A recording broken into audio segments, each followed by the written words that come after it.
Dokumentet e publikuara nga lideri i opozitës Sali Berisha para godinës së SPAK në lidhje me ish-kreun e këtij institucioni, Altin Dumani, nxjerrin në dritë një tjetër skandal, se si u fshe para komisioneve të vetingut vila në të cilën aktualisht Dumani jeton me qira. Në deklarimin e tij në vitin 2003, Altin Dumani është shprehur se jeton me qira në një vilë trekatëshe në pronësi të bashortes së tij në kombinat. Për të përforcuar faktin që Altin Dumani nuk ka lidhje me këtë godinë, prindërit e bashortes në vitin 2019 kanë bërë një deklaratë notariale që do të përdorej përballë komisionit të pavarur të kualifikimit, deklaratë e cila më pas do të zhdukej nga dosja pikërisht për arsyet e mashtrimit me të. Në këtë deklaratë, ata shprehen se vila ku jeton me qira i ish-kreu i SPAK-ut ka nisur të ndërtohet nga viti 1999 dhe ka përfunduar në vitin 2003 dhe është ndërtuar me financimet e një çifti pastorësh nga Anglia, Graham dhe Unique Bell. Sipas familjes Pango, çifti anglez, të cilët kanë ndërtuar vilën trekatëshe në zonën e kombinatit, kanë vendosur të ushtrojnë dhe rrugën e lagjes me asfalt. Në vitin 1998 kemi takuar në ishullin Kret bashkëshortët Graham dhe Eunice Ball, çift pastorësh anglez me të cilët u miqësuam dhe i ftuam të vinin në Shqipëri.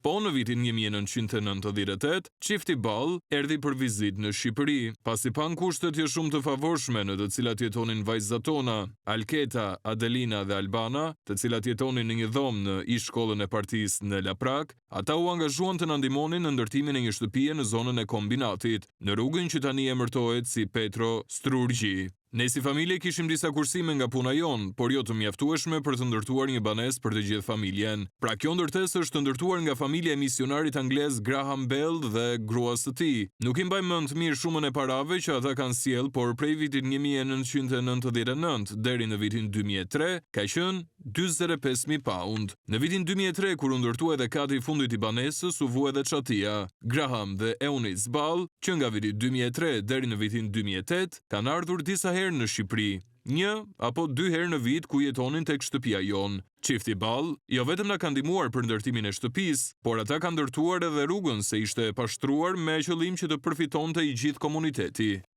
Me këtë deklaratë notariale që do të përdorej në komisionin e vetingut, vjeri Altin Dumanit, Jorgo Pango dhe gruaja e tij, Arikla Pango, u kujdesën që të thonë se dhëndri i tyre nuk ka asnjë kontribut financiar për ndërtimin e godinës trekatëshe, pasi janë martuar pasi vila ishte ndërtuar. Me anë të kësaj deklarate konfirmojmë se dhëndri ynë, Altin Dumani, nuk ka asnjë kontribut financiar për ndërtimin e kësaj shtëpie. Ai është martuar me vajzën tonë, Alketa Pango Dumani, në janar të vitit 2003, kohë kur po përfundonte kati i tretë dhe financat ishin siguruar. Shtëpia ka filluar të banohet nga familja Pango që prej vitit 2000. Kjo deklaratë notariale është marrë e mirëqenë nga Komisioni i Vetingut, që as ka marrë mundimin e analizimit të dokumenteve të mëtejshme, ndërkohë që për raste të tjera ka pasur shkarkime dhe për probleme më të vogla. Në dokumente që kryedemokrati Sali Berisha publikoi sot para SPAK, rezulton se e gjithë deklarata rezulton një mashtrim, për faktin se toka në të cilën është ndërtuar vila deri në vitin 2004 rezulton të keq qenë tokar. Dokumenti që shikoni në pamje është një kontratë shitje e vitit 2004 dhe konfirmon se deri në 24/9/2004 toka ku është ndërtuar vila me një sipërfaqe prej 307 m2, deri në këtë datë ka qenë tokar në pronësi të shtetasit Gëzim Cullhaj. Siç shikohet në këtë dokument, Gëzim Cullhaj ja ka shitur tokën familjes Pango në datën 24/9/2004 dhe kjo është kontrata notariale me spalvje nënshkruar tek noteri Fatmir Laçi. Po aq e dyshimt është dhe vlera deklaruar, pasi toka është shitur për vetëm 500.000 lekë të vjetra, ndërkohë që për këtë sipërfaqe çdo qytetar normal do duhet të paguajë disa herë më shumë. Tani pyetja që shtrohet është, a kanë gënyer vjerit Altin Dumanit në deklaratën notariale të 2019 që i shërbeu Dumanit për vetingun? Familja Pango dhe misionari Bell a kanë ndërtuar vilë në një tokë të xanun? A kanë nënshkruar noteri Fatmir Laçi një kontratë fiktive mes familjes Cullhaj dhe Pango dhe a është verifikuar kjo kontratë? Cila është e vërteta e faktit që në dokumentet zyrtare tregojnë se toka dhe vila janë ndërtuar pasi Altin Dumani ka qenë i martuar e përrjedhoi ka patur detyrimin që të deklarojë se ku janë gjetur paratë që financuan ndërtimin e saj?